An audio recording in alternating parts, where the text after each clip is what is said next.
Toujours sur cette thématique, donc rénovation bas carbone et économie circulaire avec 3 acteurs différents. Je vais commencer par inviter Noël Gatt à venir me rejoindre, Héloïse, couvert du bureau d'études Étamine, et Stéphane Faré, du bureau d'études NeoEco. Donc, je vous invite à prendre place, il n'y a pas forcément d'ordre, à prendre aussi un micro. Donc bienvenue à tous les 3. Alors j'en profite juste aussi pour dire que ceux qui ne sont pas assis restent des places, donc n'hésitez pas à prendre place plus confortablement que debout au fond de la salle. Donc cette table ronde sur le bas carbone et l'économie circulaire, on l'a préparée tous les 4. Je pense qu'il serait intéressant de commencer par vous, Noël, pour avoir le point de vue. Donc je ne l'ai pas dit, Noël Gatt représente l'OPAC du Rhône. Et je trouve que c'est intéressant qu'on puisse commencer par le maître d'ouvrage, et notamment un bailleur, et comment le bailleur prend en compte ces démarches d'économie circulaire et de bas carbone dans sa politique et dans ses différents enjeux. Oui.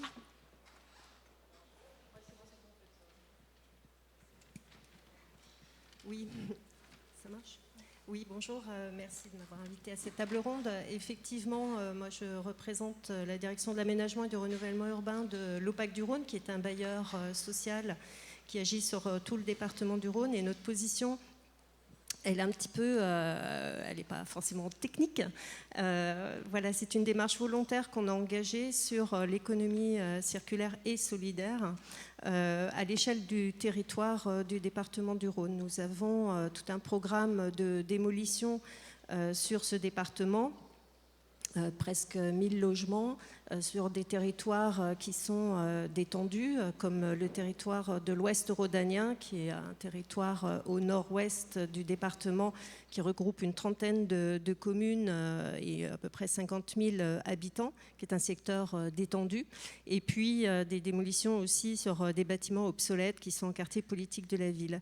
Donc notre démarche, c'est une démarche globale, volontaire, partenariale, puisque nous agissons avec les élus locaux pour travailler sur les filières locales. Notre démarche, ce n'est pas forcément d'avoir des projets de patrimoine, mais surtout des projets de territoire. Et nous sommes un acteur économique et notre première volonté, c'est d'agir auprès de ces filières locales pour les créer, les activer, les faire se rencontrer. Nous sommes sur des programmes de démolition, mais aussi sur des programmes de réhabilitation. On a 2000 logements dans notre plan environnement qui sont concernés par un grand programme de rénovation énergétique, puisqu'ils sont en classe F, voire plus. Et donc nous souhaitons aussi engager cette démarche d'économie circulaire à la fois sur la démolition et sur la réhabilitation. Alors, je vais laisser la parole à Héloïse pour nous expliquer justement au niveau de ton bureau d'études quelle est la démarche originale, parce que j'ai trouvé que c'était quand même assez original, la façon dont vous abordez l'économie circulaire, en sachant que Étamine n'est pas un bureau d'études spécialisé dans ce sujet-là du réemploi, etc., mais a une vision beaucoup plus globale. Et si je résume un petit peu l'échange qu'on avait eu, c'était un peu plutôt un rôle d'assemblier entre les différents éléments. Mais je te laisse... Oui, tout à fait. Bonjour à tous. Donc nous, effectivement, on se définit comme un rôle d'ensemblier environnemental, c'est-à-dire d'apporter dans les équipes dans lesquelles on intervient une vision vraiment transversale, pluridisciplinaire et de mise en réseau, enfin à la fois d'apporter des compétences différentes, mais aussi de mise en réseau avec différents acteurs spécialistes de certaines questions, dont celle du réemploi. Et on essaye d'avoir sur chaque projet qu'on aborde une hauteur de vue où on se pose d'abord la question plus large en fait que celle du bas carbone qui est pourquoi on va rénover par exemple, pourquoi on va créer du neuf, pourquoi on va rénover. Et donc par exemple on va on a vraiment vu que pourquoi on ne se pose pas la question certaines fois de démolir et de reconstruire alors que ça coûterait peut-être parfois moins cher, c'est quand le bâtiment fait patrimoine. C'est-à-dire que quand on a travaillé par exemple sur la restructuration du Grand Hôtel-Dieu à Lyon, personne ne s'est posé la question de tiens, si on démolissait pour reconstruire à la place. Et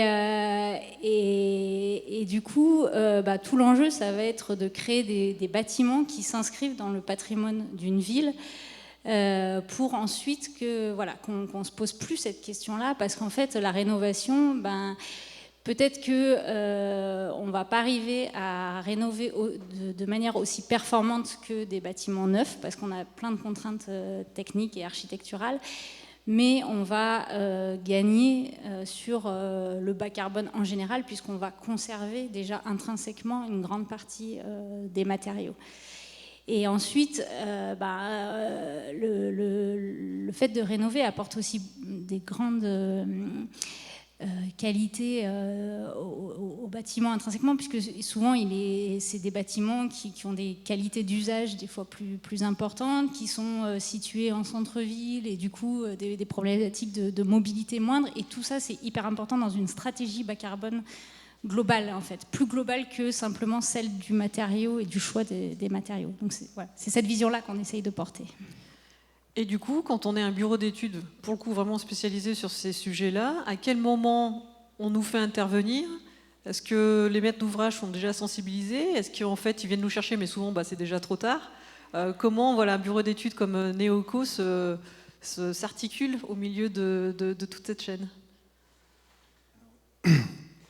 Oui, c'est la temporalité des interventions, c'est une question névralgique. Donc l'économie circulaire, elle est effectivement territoriale, elle est au plus près des opérations, mais elle est aussi en temporalité aujourd'hui celle qui doit être la plus tôt étudiée en fait. Si on veut changer, parce que malheureusement, on parle d'économie circulaire et de patrimoine. Nos anciens, nos ancêtres, l'économie circulaire, ils connaissaient parfaitement. Sur les bâtiments, ils savaient pertinemment ce qu'il fallait récupérer pour reconstruire la maison du voisin. Donc cette pertinence-là, elle est aujourd'hui sur malheureusement un changement de méthodologie. Et ce changement de méthodologie, ça demande à frotter un peu, à changer des écrits, donc des cahiers des charges. Et plutôt on va étudier la caractérisation des déchets liés aux opérations de démolition ou de déconstruction, de curage et de réhabilitation, mieux on saura déjà connaître ce matériau, avoir le temps de rendre l'opérabilité. Sur l'autre soie, typiquement, les 4500 m² de parquet identifiés sur la déconstruction de 3 bars HLM, il faut pouvoir les stocker pour que l'autre soie les récupère. Qui va les stocker? Voilà. Ce temps-là, il est nécessaire pour que les BE se mettent en place, communiquent, que la maîtrise d'ouvrage, parce que c'est la maîtrise d'ouvrage qui trouve sa solution en interne alors qu'il ne la savait pas au début. Voilà. Toute cette temporalité-là, elle est vraiment nécessaire. Et plus on sera engagé au début, mieux ça sera. Et pareil, au niveau construction. Au niveau construction, il faut, si on veut, être en phase conception le plus tôt possible, intégré. Alors, tu as dit une phrase assez intéressante qui est « plus la maîtrise d'ouvrage s'organise, mieux c'est ». Donc je vais repasser la parole à la partie maîtrise d'ouvrage parce que vous l'avez dit de manière très, très humble, mais en fait, il me semble quand même que l'OPAC du Rhône a une démarche vraiment assez originale, y compris en interne, pour un bailleur social et pour un maître d'ouvrage. J'ai pas validé, mais c'est la maîtrise d'ouvrage engagée, c'est Noël. C'est Noël et l'OPAC du Rhône, en général, effectivement, il faut faire bouger les lignes et je pense que c'est pour ce qui nous concerne, c'est une stratégie d'entreprise. C'est-à-dire qu'on n'est pas, moi en tout cas, et mon directeur général aussi, on n'a pas envie d'être sur de l'expérimentation, on n'est pas sur de l'expérimentation, on est vraiment sur une politique de fond. Notre matière d'innovation, c'est sur la méthode de travail en interne. On va faire bouger les lignes. Bien sûr, il faut qu'on monte tous en compétences. Il faut qu'on connaisse mieux notre patrimoine, ce qui n'est pas toujours le cas, avec des angles de vue peut-être différents de ce qu'on avait l'habitude de faire. Il faut croiser les données entre les choix, entre démolition, réhabilitation, mais aussi mieux connaître notre patrimoine dans son impact territorial, mais aussi dans les ressources potentielles qu'elles peuvent dégager. Effectivement, chaque déchet peut être une matière première et ce diagnostic ressources qui est presque la clé de voûte de notre démarche, on va l'engager sur la totalité du patrimoine à démolir, mais aussi du patrimoine à réhabiliter. Et l'originalité de cette démarche, à mon sens, elle est double. C'est-à-dire qu'on va faire le lien entre des professionnels de la maîtrise d'ouvrage qui sont un peu segmentés, c'est-à-dire qui travaillent sur la démolition ou sur la réhabilitation. On va travailler ensemble. On va travailler aussi, l'autre côté original de cette démarche, c'est de travailler sur un secteur rural, très dispersé, très hétérogène, avec des communes en marché détendu.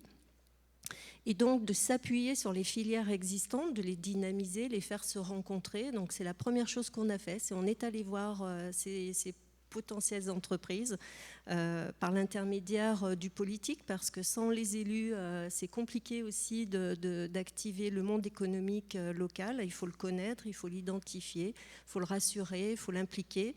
Il y a la question des marchés publics, effectivement, ce n'est pas une mince affaire. Il y aura la question des flux, du stock. Alors les flux, effectivement, je fais une petite parenthèse là-dessus, ce sera la vraie question. C'est pour ça aussi qu'on travaille à l'échelle d'un territoire, parce que ça nous permet de massifier cette économie circulaire. On le sait que l'économie circulaire, elle a du sens dans un rayon de 30 km. Donc cette massification, cette recherche, cette connaissance du bâti dans une vision ressource, elle est vraiment la clé de voûte du projet. Et cette massification, on va l'entamer aussi avec Loire Habitat, qui est notre homologue de la Loire, puisqu'on monte une société anonyme de coordination avec eux. Ils sont déjà impliqués dans cette démarche à travers la réhabilitation. Et voilà, ça va nous permettre aussi identifier les acteurs locaux, les filières à l'échelle des deux départements que sont la Loire et le Rhône, puisqu'on est voisins et sur des territoires à peu près similaires et homogènes. Voilà, et on dépasse tous les clivages entre la Loire et le Rhône, et Lyon et Saint-Étienne. C'est parfait. Donc, comme vous le disiez, la partie vraiment localisation régionale, voire même très territorialisée, est un impact important. Et Louise, tu me disais la même chose quand on a échangé, en me disant en fait, l'économie circulaire ne peut être que locale. Elle peut pas, si on veut relocaliser la ressource, il faut la relocaliser au niveau régional. Est-ce que là-dessus, tu peux apporter un petit peu plus de points ? Oui, tout à fait. En fait, c'est ce qu'on disait précédemment, c'est-à-dire qu'on voit déjà les difficultés qu'il y a à trouver la bonne ressource, à la stocker, enfin toutes ces difficultés de flux, etc., à l'échelle locale. Du coup, on ne peut pas l'imaginer à une autre échelle. Et du coup, toute cette démarche d'économie circulaire, en plus de toutes les vertus environnementales, elle a vraiment une vertu économique de faire vivre un territoire et de se recentrer sur un territoire. Alors, on parlait aussi beaucoup de conduite du changement. Donc, Noël, vous me l'aviez dit, en interne chez vous à l'OPAC, on en parle avec tous les maîtres d'ouvrage.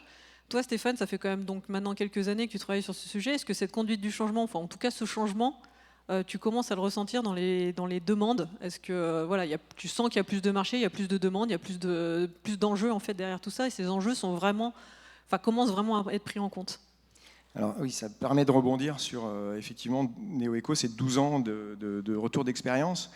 C'est né dans les Hauts-de-France, puis des gros développements sur les terres du Grand Paris, mais sur une région comme Auvergne-Rhône-Alpes, on voit finalement que cette dynamique de l'économie circulaire, avec de la maîtrise d'ouvrage engagée sur des territoires, c'est vraiment à ce niveau-là qu'il faut la mettre en œuvre. Et il ne faut pas laisser les maîtrises d'ouvrage engagées seules. Ça veut dire que l'ensemble des acteurs du territoire doit se corréler. Aujourd'hui, sur la métropole européenne de Lille, la phase ultime, c'est d'être quasiment en fin d'études de faisabilité d'une grande plateforme de l'économie circulaire qui va regrouper toutes les opérabilités de l'économie circulaire, que ce soit le gros œuvre, le traitement des déchets inertes, la granulation des bétons pour en faire des granulats de béton recyclé, le second œuvre, qu'est-ce qu'on fait des briques plâtrières, qu'est-ce qu'on fait des briques. Alors dans le Hauts-de-France, forcément les briques, on en a plus qu'en Alpes, mais voilà, c'est toutes ces filières-là, pouvoir les rendre pérennes. Et cette massification dont appelle de ses voeux Noël, elle est vraiment nécessaire, parce que l'économie circulaire, c'est avant tout économique. C'est-à-dire qu'aujourd'hui, une déconstruction plutôt qu'une démolition, on est en train de prouver que c'est 20-30% moins cher qu'une démolition. Pourquoi ? Parce que le coût du déchet augmente, parce qu'on n'a plus la place d'accueillir les déchets. Donc l'économie circulaire, c'est bien de trouver des solutions économiques au futur et au réemploi et au recyclage des déchets que la rénovation urbaine initie. Et le développement demande des études stratégiques. On accompagne actuellement la métropole de Saint-Étienne à ce niveau-là. C'est dans 4 ans, quelle taille de plateforme multimodale de l'économie circulaire doit être opérable sur chaque métropole, sur chaque territoire, sur les territoires périurbains, sur les territoires ruraux. Justement, cette partie un peu opportunité, alors, de par la réhabilitation et cette opportunité un peu économique aussi, est-ce que tu as des retours un petit peu à nous faire, des choses à nous présenter ? Oui, complètement. Je te rejoins, Stéphane, sur l'importance de la maîtrise d'ouvrage dans ce rôle à jouer, mais il y a 2 autres acteurs qui ont été cités par Noël aussi, c'est les politiques publiques. Enfin, nous, on a eu un projet à Paris, par exemple, dont le permis de construire était en train d'être déposé au moment du changement de municipalité en 2020. Et c'était un projet de démolition et sur lequel on venait refaire des bureaux neufs dans Paris. Et en fait, au moment du changement de municipalité, il nous a été il nous a été interdit en fait de démolir pour reconstruire, et il nous a été demandé de retravailler notre projet comme de la rénovation. Voilà. Et donc, quand ça ne vient pas de la maîtrise d'ouvrage, ça peut venir aussi des politiques publiques. Et le deuxième acteur, pour moi aussi, c'est sur tout cet aspect économie circulaire et réemploi, c'est les architectes. C'est-à-dire qu'il faut accepter de travailler sur cette question du réemploi qui a un impact sur l'aspect esthétique, architectural, et en fait il faut l'accepter, il faut le valoriser, il faut en faire au contraire une image de marque plutôt qu'une obligation, quoi.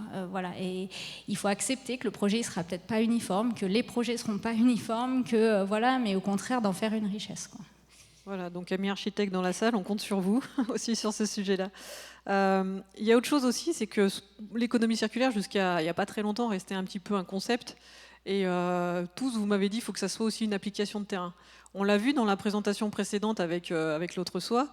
On en parle là avec vous trois. Et quand on a parlé de ça avec vous, Noël, vous m'avez parlé aussi, et là je refais le lien avec la partie économie, vous m'avez dit il faut qu'il y ait des applications de terrain, et on ne fait pas ça juste pour faire ça, on fait ça aussi nous en tant que bailleurs, où il nous faut des résultats derrière. Donc on doit aussi en tirer des bilans économiques.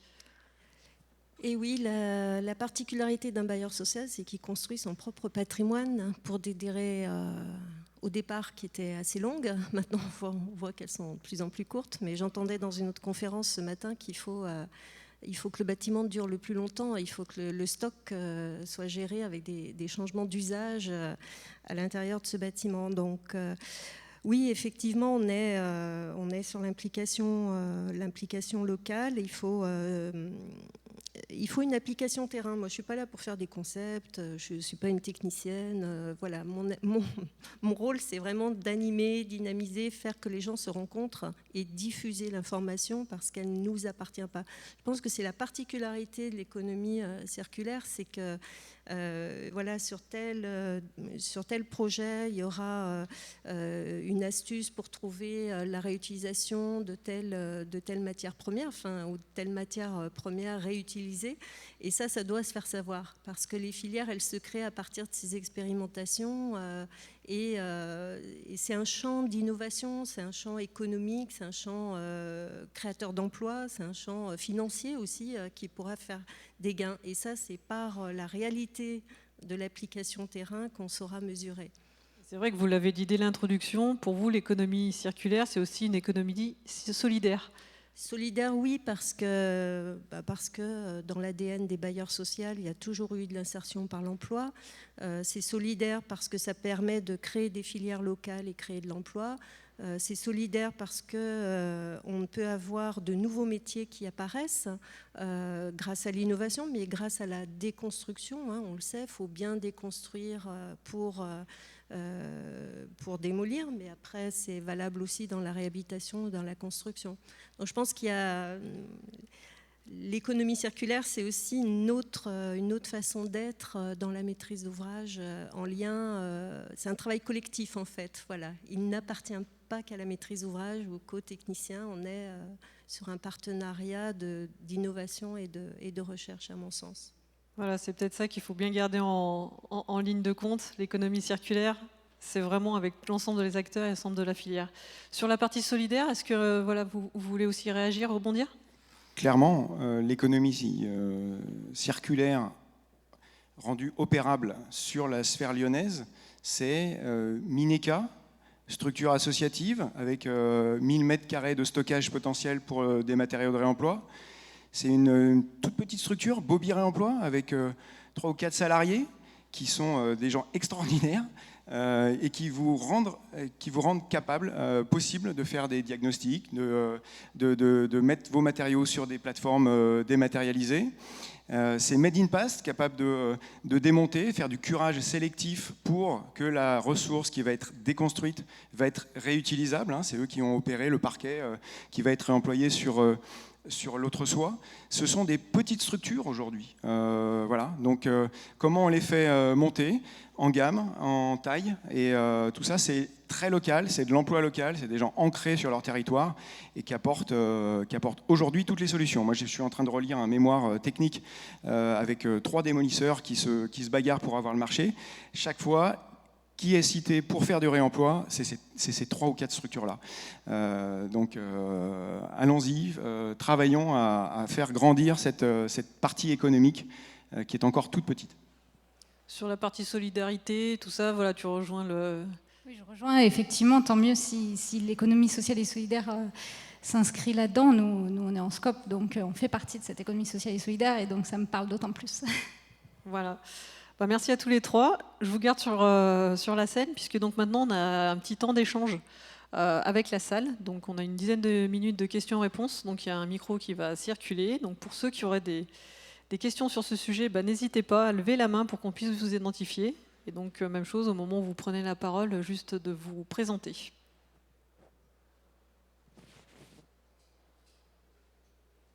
Non, ça laisse... Ah si, voilà, ça y est, les mains se lèvent.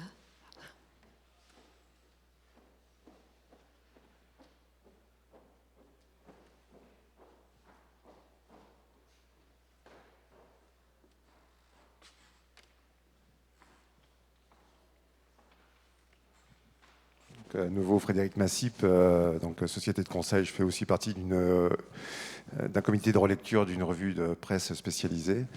J'avais 2 questions. Donc, j'avais la première question orientée vers le maître d'ouvrage qui porte sur est-ce que c'est une stratégie de conviction? J'ai entendu une stratégie économique pour commencer à m'intéresser au sujet du réemploi. Je m'aperçois que finalement, la notion du réemploi ou de l'économie circulaire, mais dans la partie économie circulaire, le réemploi n'est pas forcément moins cher.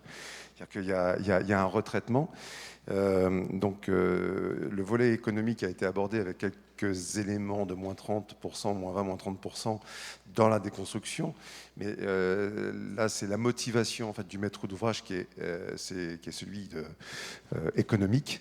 Et puis donc la deuxième question s'adresse plutôt au bureau d'études, c'est la notion de récupération ou du réemploi, jusqu'où il va. C'est-à-dire qu'aujourd'hui on s'oriente sur les matériaux, mais est-ce qu'il va jusqu'au lot technique? Est-ce que le réemploi veut dire aussi réparation? Du coup, je vais peut-être laisser Noël pour la première partie de la question. comment dire, la vision économique, elle ne doit pas se limiter au coût immédiat du réemploi, en fait, enfin, l'économie circulaire ramenée au bâtiment. On a une vision beaucoup plus lointaine, beaucoup plus visionnaire, en fait, de l'économie. Et pour tout vous dire, combien ça va coûter, alors j'en sais absolument rien. Et je ne sais même pas si c'est vraiment le sujet. Je trouve qu'on est sur un projet vraiment de territoire, de création d'emplois. On a une vision un peu différente. Voilà, les bailleurs sociaux ont toujours été précurseurs sur des sujets, hein, souvent. Et voilà, c'est plus, c'est pas une posture. Voilà, c'est une vision d'entreprise, c'est une vision territoriale, c'est une vision politique d'impact sur un territoire. Et puis si on commence jamais, on le fera jamais. Donc voilà, on est dans une démarche, l'OPAC du Rhône aujourd'hui est dans une démarche d'une stratégie environnementale avec un plan environnement qui se décline sur plusieurs volets. Un volet qui concerne notre patrimoine existant et la réhabilitation. Un volet 2 qui est effectivement sur l'aménagement, la construction, la déconstruction, l'économie circulaire, le biosourcé, etc. Puis un volet 3 qui sera décliné l'année prochaine sur les usages, les locataires. Et c'est vraiment une stratégie globale d'entreprise dont l'économie circulaire n'est qu'un axe, un levier économique, hein, mais global, pas que pour nous. Et on accepte effectivement, c'est une position financière aussi, d'intégrer dans notre plan de financement les surcoûts qui seront liés à ces actions-là. Donc c'est vraiment une démarche de politique d'entreprise globale. C'est vrai qu'on l'a vu ce matin aussi dans différentes interventions. Les bailleurs sociaux sont souvent, font souvent l'effet levier. On l'a vu ce matin sur la massification énergétique en ce qui concerne par exemple les démarches Énergie-Sprong. Donc c'est vrai que un des rôles des bailleurs sociaux, c'est aussi d'arriver à être moteur sur ces sujets. Sur la deuxième partie de la question. Sur le lot technique. Ouais. Alors, le réemploi sur le lot technique, il y a quand même ça demande encore plus de motivation, j'allais dire, parce que la question assurantielle, réutilisation, retour j'allais dire, à la marge d'un équipement technique qui va être sourcé et puis remis en œuvre, c'est aujourd'hui, je qualifierais difficile, mais réalisable quand même. Les équipements électriques, on peut avoir des artisans qui font le pas du réemploi. Alors, mais attention, il y a la décennale, il y a plein de points juridiques et assurantiels qui sont vraiment compliqués. J'avais un aménageur ce matin qui me demandait de réutiliser un four à pain trouvé sur un de ces bâtiments. Voilà. Trouver l'industriel qui va démonter, remonter et regarantir, c'est pas facile, mais c'est notre job aussi. On se lève pour ça le matin, c'est de trouver des solutions un peu spéciales comme ça. Oui, juste pour compléter, aussi sur tous les systèmes incendie, des fois, enfin de détection incendie, etc. Moi, j'ai été surprise de voir que ça, c'était des choses réemployables, par exemple. Et après, il y a la partie aussi réutilisable sur une autre destination, mais qui est un autre sujet. Est-ce qu'il y a une autre question ?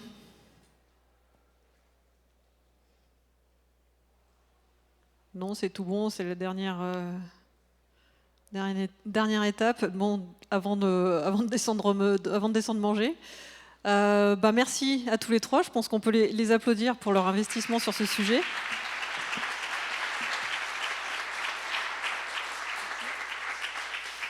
Et donc là maintenant c'est le temps de pause. Donc je vous invite à aller déambuler sur les stands et aller vous rassasier. On se retrouve à 14h30.